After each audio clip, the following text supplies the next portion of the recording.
Hello everyone, this is your tutor from ADG Biotechnology Education YouTube channel. Today I am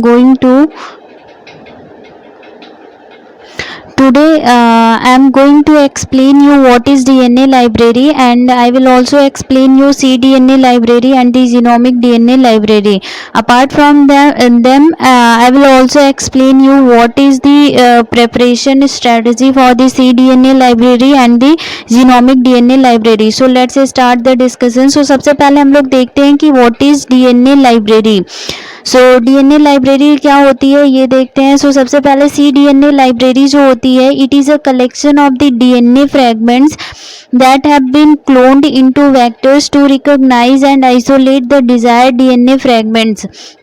जो DNA library होती है वो जो है डीएनए फ्रैगमेंट्स का कलेक्शन होती है, और उन डीएनए फ्रैगमेंट्स का कलेक्शन होती है जिनको हम लोग क्लोनिंग के थ्रू वेक्टर के साथ मर्ज कराए थे. इट मीन्स कि हम लोग वेक्टर का यूज़ करके डिजायर्ड जीन ऑफ इंटरेस्ट को होस्ट ऑर्गेनिज्म की बॉडी के अंदर ट्रांसफ़र करते हैं so that we can get more number of copies of the desired DNA.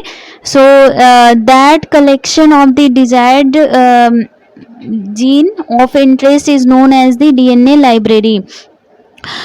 DNA library का ये मतलब होता है. एंड इसको एक्सप्लेन करने के लिए you should have like brief knowledge about the recombinant DNA technology.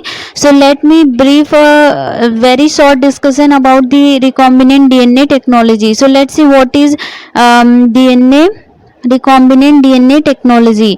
So देखते हैं कि हमारा जो है रिकॉम्बिनेंट डीएनए टेक्नोलॉजी जो है वो क्या होता है. सो recombinant DNA technology.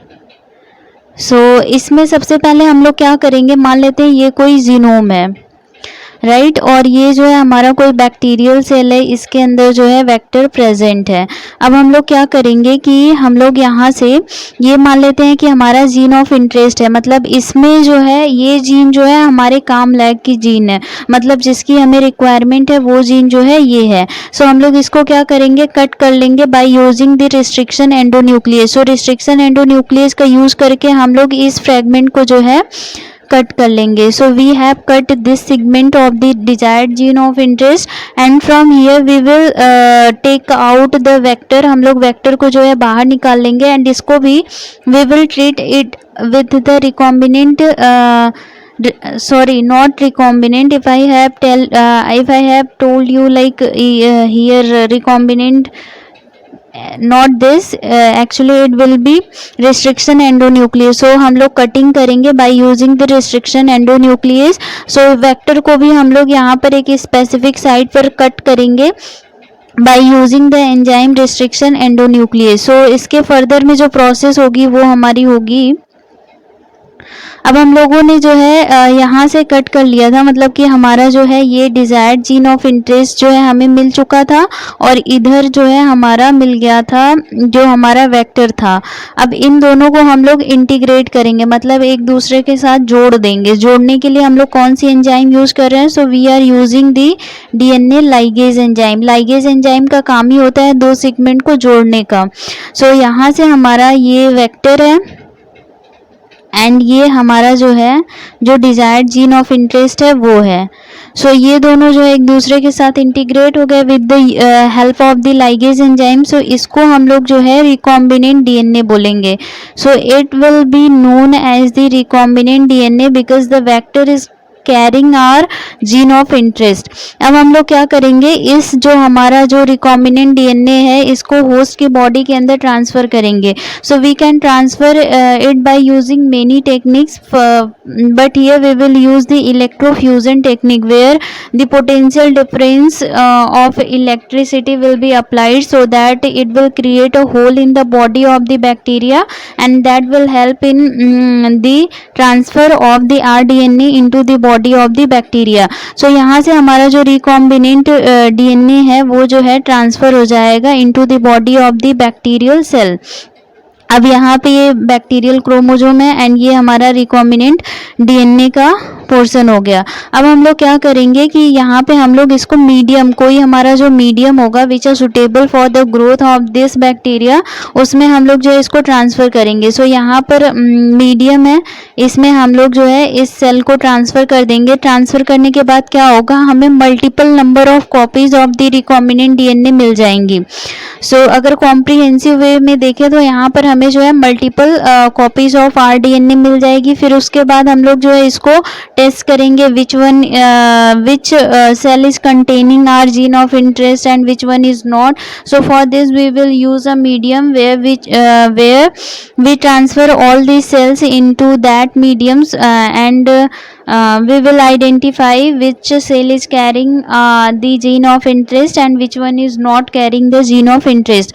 From there we will get multiple हम लोग यहाँ से जो है हमें बहुत सारी जो मल्टीपल क्लोन्ड कॉपी होंगी अपने डिज़ायर्ड जीन की, जो कि वेक्टर के साथ इंटीग्रेटेड हैं, उनको हम लोग जो है यहाँ से ऑब्टेन कर सकते हैं। सो यही डिज़ायर्ड जीन ऑफ सेगमेंट्स जो होते हैं डीएनए के, इनके कलेक्शन को हम लोग जो है डीएनए लाइब्रेरी कहते हैं। So I hope the concept till here is clear to you. So recombinant DNA technology is very important for you to understand if you want to understand the concept of the DNA library. So I tried my best to explain you what is recombinant DNA technology, and from there how can you understand the concept of the DNA library. Now moving ahead. So DNA library के जो types देखें तो दो types होते हैं। So DNA library के दो types होते हैं, पहला होता है सी डीएनए लाइब्रेरी एंड दूसरा जो होता है वो जीनोमिक डीएनए लाइब्रेरी होता है। So C DNA library and genomic DNA library को हम लोग थोड़ा कॉम्प्रिहेंसिव वे में देखेंगे, तो हम लोग एक एक करके दोनों को अच्छे से देखते हैं। सो अगर हम लोग सी डीएनए लाइब्रेरी की बात करें, सो जो हमारा सी डीएनए लाइब्रेरी होता है, सो सी डीएनए लाइब्रेरी को हम लोग जो है कॉम्प्लीमेंट्री डीएनए लाइब्रेरी भी कहते हैं। सी डीएनए क्या होता है, सो बेसिकली यहाँ पे हम लोग कॉम्प्लीमेंट्री, यहाँ पर जो सी डीएनए है, सो सी यहाँ पर लेटर यूज हुआ है, so C stands for the complementary, so that's why we are calling it a complementary DNA library. Now the second point is C DNA is a DNA copy of an mRNA molecule generated by the reverse transcriptase, a DNA polymerase that can use either और RNA और the DNA as their template. So basically क्या होता है, एक DNA copy होता है mRNA molecule का। So C DNA is a copy of DNA of an mRNA। So हम लोग पहले देखते हैं कि what this definition is trying to tell us. So इसमें क्या है कि हमारा मान लेते हैं कि ये mRNA है। सो ये मान लेते हैं हमारा mRNA स्ट्रैंड है। अब mRNA स्ट्रैंड को अगर हमें DNA में कन्वर्ट करना है, so as you all guys will be aware about the like you all must be aware about how to convert the RNA into the DNA. So here we use the reverse transcription process. So which process we are using here? So we are using the reverse transcription process. Reverse transcription process. So reverse transcription process क्या होता है, ऐसा process जिसमें हम लोग mRNA को DNA में convert करते हैं। So that process is known as the reverse transcription process. Clear. Now अब हम लोग इसको जब कन्वर्ट करते हैं, जब mRNA को हम लोग DNA में कन्वर्ट करते हैं, तो यहाँ पे एक बहुत ही ज़्यादा मोस्ट इम्पॉर्टेंट एंजाइम यूज़ होती है, जिसको हम लोग जो है रिवर्स ट्रांसक्रिप्टेज एंजाइम कहते हैं।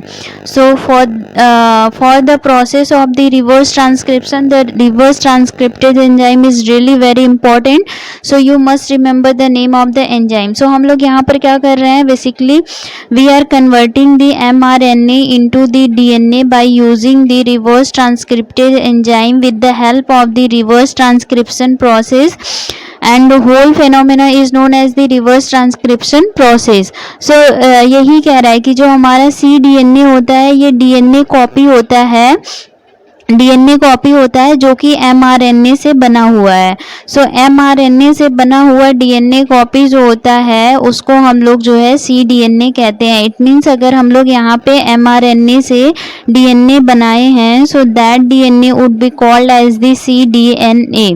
So I hope the concept of the cDNA is clear to you. Now let's move ahead.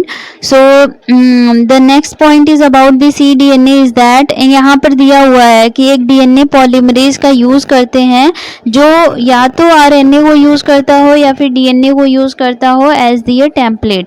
So I have explained you in the detail. Now moving ahead. So cDNA क्या होता है? It does not have introns and hence can be expressed in the prokaryotic cell.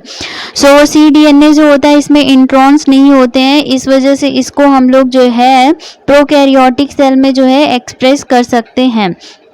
So what does the intron means? Introns का मतलब होता है non coding sequence. सो introns का मतलब होता है नॉन कोडिंग सीक्वेंस. सो जो हमारा cDNA होता है इसमें कोई भी नॉन कोडिंग सीक्वेंस नहीं प्रेजेंट होता है. दैट्स वाई हम लोग जो है इसको यूज करते हैं प्रोकैरियोटिक सिस्टम में. सो यहाँ पे हम लोग प्रोकैरियोटिक सिस्टम में क्यों यूज़ कर पाते हैं cDNA को? तो इसका रीज़न है कि जैसे हमारा जो प्रोकैरियोटिक ऑर्गेनिज्म होता है, सो जो प्रोकैरियोट्स होते हैं उनकी बॉडी के अंदर जो है जो इंट्रॉन्स प्रोसेसिंग मैकेनिज्म होता है या फिर मशीनरी होता है, इंट्रॉन्स को प्रोसेस करने के लिए जो मशीनरी होती है वो प्रेजेंट नहीं होती है. मशीनरी जो होती है वो प्रेजेंट नहीं होती है, जिसकी वजह से ये लोग इंट्रॉन्स जो अगर हम लोग इंट्रॉन्स वाले सीक्वेंस को इनकी बॉडी के अंदर ट्रांसफ़र करेंगे तो they will not process that sequence. That's why we are transferring the cDNA library और the cDNA into the body of the prokaryotes because it does not contain any introns. So introns नहीं होता है, जिसकी वजह से हम लोग जो है इसको क्या करते हैं, इसका एक्सप्रेशन जो है प्रोकैरियोटिक सेल्स में करवाते हैं. So I hope this point is clear to you. So here note point is very important. So prokaryotes जो होते हैं they lack the machinery for processing the introns. So that's why we are that's why the cDNA expression can be seen in the prokaryotic cells because it does not contain any introns. Now what is genomic DNA library? So I hope the concept of the cDNA library is clear to you. Now moving ahead. So genomic DNA library क्या होती है? So it is the chromosomal DNA of an entity representative of the collective of its genomic content. So ये क्या होता है? Chromosomal DNA होता है किसी भी एंटिटी का which are the representative of collection of its genomic content. So basically ये जो है एक किसी भी एंटिटी का जो है क्रोमोसोमल डीएनए होता है जो कि कलेक्शन होता है उसके जीनोमिक कंटेंट का. इसको हम लोग जो है डायरेक्टली प्रिपेयर करते हैं from the genomic DNA and represent the complete genome of entity. So इसको हम लोग मान लेते हैं कोई भी ऑर्गेनिज्म है उसके अंदर जो प्रेजेंट जीनोम है उससे हम लोग डायरेक्टली जो है जीनोमिक डीएनए लाइब्रेरी को प्रिपेयर करते हैं जो कि उसकी एंटिटी को पूरी तरीके से रिप्रेजेंट करेगा. सो उसकी पूरी आइडेंटिटी या फिर जो एंटिटी की पूरी जो जीनोमिक कैरेक्टरिस्टिक्स है उसको जो है रिप्रेजेंट करने का काम करता है जीनोमिक डीएनए लाइब्रेरी. फिर है हमारा for its construction the ligases and the restriction endonucleases are very important. So अगर हम लोग जीनोमिक डीएनए लाइब्रेरी की बात करें तो इसके कंस्ट्रक्शन के लिए दो एंजाइम जो कि सबसे ज़्यादा इंपॉर्टेंट होती हैं वो होती हैं restriction endonuclease and the ligase. So ये हम लोग देखे थे cDNA लाइब्रेरी में which enzyme is really very important. So that was the reverse transcriptase enzyme and in case of genomic DNA library the enzyme which is really important is the ligase enzyme as well as the restriction endonuclease enzyme. So for its construction ये तो हो गया हमारा. Now next point it carries the introns so they are incapable of expression in the prokaryote. So genomic DNA जो होता है genomic DNA library जो होता है या फिर जीनोमिक डीएनए जो होता है इसमें इंट्रॉन्स और एक्सॉन्स दोनों प्रेजेंट होते हैं. So let me explain you what is exons.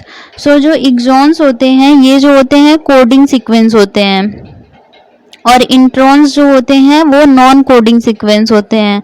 So जो जीनोमिक डीएनए लाइब्रेरी होता है इसमें कोडिंग और नॉन कोडिंग सीक्वेंस जो होते हैं दोनों ही प्रेजेंट होते हैं, जिसकी वजह से इसको हम लोग प्रोकैरियोट के अंदर जो है ट्रांसफ़र नहीं कर सकते, क्योंकि उनकी बॉडी के अंदर प्रोकैरियोटिक प्रोसेसन मशीनरी जो है नहीं प्रेजेंट होती है, एंड अगर उसके अंदर ट्रांसफ़र करेंगे तो इट विल नॉट वर्क। सो हम लोग जो है इसको ट्रांसफ़र करते हैं यूकैरियोटिक ऑर्गेनिज्म की बॉडी के अंदर, क्योंकि जो यूकैरियोट्स होते हैं उनके अंदर जो है इंट्रॉन्स प्रोसेसिंग मशीनरी जो है प्रेजेंट होती है। So that's why you have to remember one point is that कि फर्स्ट जो हमारा cDNA लाइब्रेरी होता है उसको हम लोग जो है प्रोकैरियोट्स में भी उसका एक्सप्रेशन करवा सकते हैं, और हमारा जो जीनोमिक डीएनए लाइब्रेरी इसका जो है एक्सप्रेशन प्रोकैरियोट्स में नहीं हो सकता, सिर्फ इसका एक्सप्रेशन जो है यूकैरियोट्स के अंदर होता है। So I hope the concept of the cDNA and the genomic DNA library is clear to you. Now moving ahead, so let's see what is the difference between the cDNA and the genomic DNA library. So अगर हम लोग देखें पहला difference, so cDNA library में अगर पहला difference में देखें तो cDNA library is a collection of clone having the complementary DNA to the mRNA of an entity, whereas the collection of the clones having the complete genomic DNA of an entity. So इसमें क्या कह रहा है कि जो cDNA library है इसमें क्या करते हैं हम लोग किसी भी एंटिटी के mRNA को इसके कॉम्प्लीमेंट्री डीएनए में कन्वर्ट करते हैं हम लोग।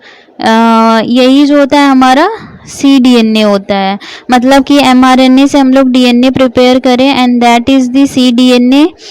और हमारा जो जीनोमिक डीएनए लाइब्रेरी होता है ये क्या करता है, इसमें जो है किसी भी एंटिटी का कंप्लीट जीनोमिक डीएनए प्रेजेंट होता है। सो इसमें उन जीन का क्लोन्स होता है या फिर कलेक्शन होता है क्लोन का, जिनमें किसी भी एंटिटी के जीनोमिक इंफॉर्मेशन की पूरी जो है जिसमें पूरी कंप्लीट जीनोमिक डीएनए जो है प्रेजेंट होता है किसी भी एंटिटी का।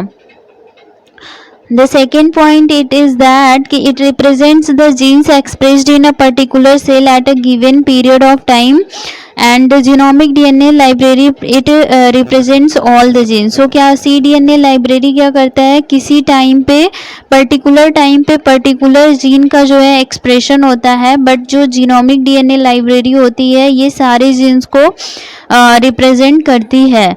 सो क्या जो cDNA ये रिप्रेजेंट करता है जीन्स को जो कि पर्टिकुलर टाइम पे पर्टिकुलर सेल में जो है उसका एक्सप्रेशन होता है, जबकि जो जीनोमिक डीएनए लाइब्रेरी होती है ये सारे जीन्स को रिप्रेजेंट करती है। फिर है हमारा third point, so smaller size compare to the genomic DNA library. So जो cDNA लाइब्रेरी की साइज जो होती है वो छोटी होती है as compare to the genomic DNA library, और जो जीनोमिक डीएनए लाइब्रेरी होता है ये काफ़ी वास्ट इन साइज होता है, क्योंकि इसमें पूरी जीनोमिक पूरे जीन्स जो होते हैं जीनोम के वो प्रेजेंट होते हैं। सो ऑब्वियस सी बात है कि ये जो है साइज में बड़ा होगा। एंड देन जो है हमारा clones contain the sequence seen on the mRNA only, not the complete DNA. So clone जो होता है इसमें सीक्वेंसेस जो होते हैं वो प्रेजेंट होते हैं mRNA के सिर्फ, नॉट द कंप्लीट जीन। तो इसका मतलब है कि जो क्लोन हमारा बनता है उसमें जो है जो भी सीक्वेंस प्रेजेंट होते हैं वो सिर्फ mRNA के होते हैं, ना कि पूरे जीन के। और जो हमारा जीनोमिक डीएनए लाइब्रेरी होता है इसमें जो है क्लोन जो बनता है इसमें दोनों के सीक्वेंस जो हैं प्रेजेंट होते हैं, that is intron and the exon. So इसमें कंप्लीट जीन इंफॉर्मेशन होती है एंड जो इंट्रॉन्स एंड एक्सॉन्स दोनों के सीक्वेंस जो है हमारे प्रेजेंट होते हैं क्लोन में। फिर उसके बाद cDNA लाइब्रेरी में हमारा reverse transcriptase enzyme is required and the important enzyme. So जो रिवर्स ट्रांसक्रिप्टेज एंजाइम होता है उसकी यहाँ पे जो है ज़रूरत पड़ती है, एंड वो जो है बहुत ही ज़्यादा इम्पॉर्टेंट एंजाइम होता है। As I have told you earlier कि जो रिवर्स ट्रांसक्रिप्टेज एंजाइम होता है बहुत ही ज़्यादा इम्पॉर्टेंट होता है for the preparation of the cDNA library. Now यहाँ पर जो दो मोस्ट इम्पॉर्टेंट एंजाइम होती है वो होती है ligase and the restriction endonuclease. So these are the two most important enzyme which are required for the construction of the genomic DNA library. Now the sixth point is about the number of the recombinants to be screened is lesser in comparison to the genomic DNA library.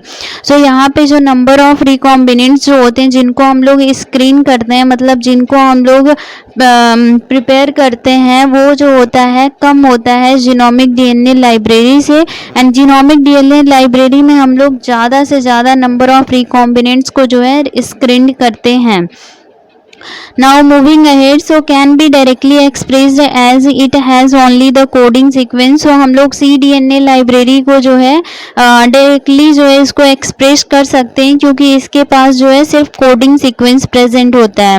और जो gene expression होता है genomic DNA library का extracted from the genomic library challenging in the prokaryote system as they are devoid of a splicing mechanism. So जो अगर हम लोग बात करें so cDNA लाइब्रेरी ये प्रोकैरियोट्स में भी परफॉर्म करी जा सकते हैं यूकैरियोट्स में भी, लेकिन जीनोमिक डीएनए लाइब्रेरी को अगर हम लोग इसका एक्सप्रेशन प्रोकैरियोट्स में देखते हैं तो बहुत ही ज़्यादा चैलेंजिंग होगा हमारे लिए, क्योंकि जो प्रोकैरियोट्स होते हैं उनकी बॉडी के अंदर जो है जो इंट्रॉन्स प्रोसेसिंग मशीनरी होती है वो प्रेजेंट नहीं होती है. फिर नेक्स्ट हमारा वेक्टर्स जो इसमें हम लोग यूज़ करते हैं cDNA लाइब्रेरी में वो होता है फेजमेट्स, प्लाज्मेट्स, लैम्डा, ये सारे जो है हम लोग वेक्टर्स को यूज़ करते हैं जो कि स्मॉलर फ्रेगमेंट्स को कैरी करने का काम करते हैं. और जीनोमिक डीएनए लाइब्रेरी में जो वेक्टर्स को हम लोग यूज़ करते हैं उसमें आता है हमारा lambda phage, YAC and the BAC vector आता है जो कि बहुत ज़्यादा लार्ज फ्रेगमेंट्स को कैरी करने में हेल्पफुल होता है. सो मूविंग अहेड, सो ये हो गया हमारा the difference between the cDNA library and the genomic DNA library. Now हम लोग देखते हैं कि इन दोनों का प्रिपरेशन कैसे होता है. सो cDNA लाइब्रेरी का प्रिपरेशन देखते हैं हम लोग. सो cDNA लाइब्रेरी प्रिपरेशन. सो यहाँ पे क्या होता है, सबसे पहले हम लोग क्या करेंगे, mRNA को आइसोलेट करेंगे. So firstly we will isolate the mRNA. mRNA को हम लोग आइसोलेट कर लिए. अब हम लोग क्या करेंगे, रिवर्स ट्रांसक्रिप्टेज एंजाइम का यूज़ करेंगे. रिवर्स ट्रांसक्रिप्टेज एंजाइम का यूज़ करेंगे तो हमारा यहाँ पर क्या होगा, फर्स्ट cDNA का जो है फर्स्ट स्ट्रैंड जो है cDNA का वो प्रिपेयर हो जाएगा by using the oligo DT primer. So here with the help of the reverse transcriptase enzyme the first strand of the cDNA will be prepared by using the oligo DT primer. So oligo DT primer का use करके हम लोग जो है cDNA के first strand को synthesise करेंगे. फिर उसके बाद इसका जो है एम्प्लीफिकेशन होगा. तो एम्प्लीफिकेशन होगा ताकि हमारा जो है सेकेंड स्ट्रैंड की सिंथेसिस हो सके. सो एम्प्लीफिकेशन होगा, एम्प्लीफिकेशन. सो अगर हम लोग इसका एम्प्लीफिकेशन कर देंगे तो हमारा जो सेकेंड स्ट्रैंड है वो भी सिंथेसाइज हो जाएगा.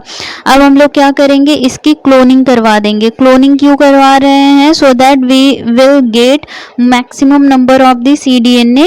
सो क्लोनिंग करवाएंगे हम लोग by using a specific vector या फिर जो सुटेबल वेक्टर होगा उसका यूज़ करके. अब इसको जो हमारा क्लोनिंग हो जाएगा, मतलब यहाँ पे हम लोग इस सिगमेंट को वेक्टर के साथ जोड़ करके बैक्टीरियल सेल के अंदर ट्रांसफ़र कर देंगे.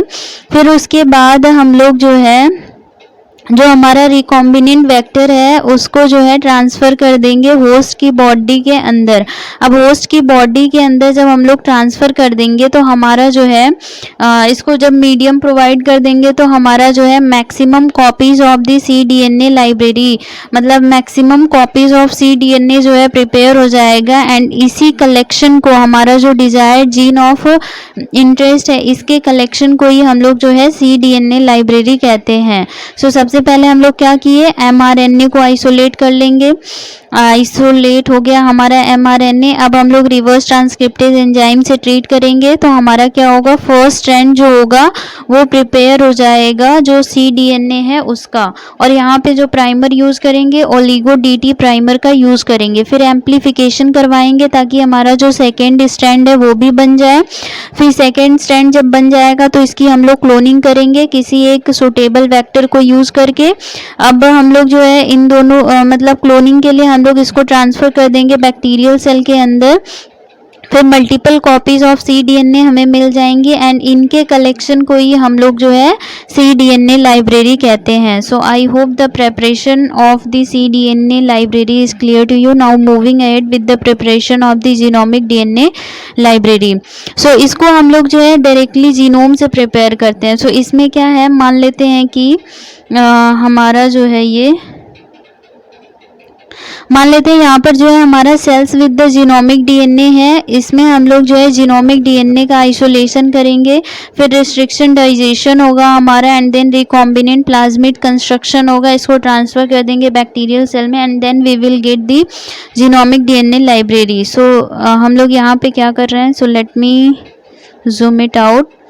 सो सबसे पहले हम लोग क्या करेंगे, सेल्स हैं, मान लेते हैं ये जो है कुछ सेल्स हैं. अब सेल्स के अंदर हमारी जो है जीनोमिक डीएनए जो है प्रेजेंट होता है. सो अब हम लोग क्या करेंगे, इस सेल से हम लोग जीनोमिक डीएनए का आइसोलेशन कर लेंगे. मतलब यहाँ से हम लोग जो है जीनोमिक डीएनए को आइसोलेट कर लिए, मतलब एक ही करना है. सो कोई भी एक जीनोमिक डीएनए का आइसोलेशन कर लिए. अब इसको हम लोग जो है कट करेंगे, मतलब कि इसको फ्रैगमेंट्स में तोड़ेंगे by using which enzyme. So we will use the restriction endonuclease enzyme. अब हम लोग अगेन क्या करेंगे, इसकी क्लोनिंग करवाएंगे. क्लोनिंग कैसे करवाएंगे, यहाँ पर मान लेते हैं कोई हमारा let's suppose here there is a vector. अब इस वेक्टर को भी हम लोग इसका कुछ स्पेसिफिक साइड पे कटिंग कर देंगे by using the restriction endonuclease and दोनों को इंटीग्रेट कर देंगे. सो ये हमारा जो है इंटीग्रेट हो गया. अब इसको जो है बैक्टीरियल सेल के अंदर हम लोग ट्रांसफ़र कर देंगे. बैक्टीरियल सेल के अंदर जब हम लोग ट्रांसफ़र कर देंगे तो हमारा क्या होगा, इसको मीडियम में ट्रांसफ़र करेंगे एंड देन जो है हमारा मल्टीपल कॉपीज़ जो है जीनोमिक डीएनए का प्रिपेयर हो जाएगा. अब उस मल्टीपल कॉपीज़ के कलेक्शन को ही हम लोग जो है जीनोमिक डीएनए लाइब्रेरी कहते हैं. So I hope the preparation of the genomic DNA library is also clear to you. So here I have explained you in detail what is DNA library and then what is cDNA library and the genomic DNA library. फिर उसके बाद differences क्या हैं दोनों के बीच में and then I have also explained in you in detail like what is the preparation method for the cDNA library and for the genomic DNA library. So I hope everything is clear to you. If you have any doubt, please mention in the comment box. And also thank you for watching. Keep sharing and liking my videos. Thank you.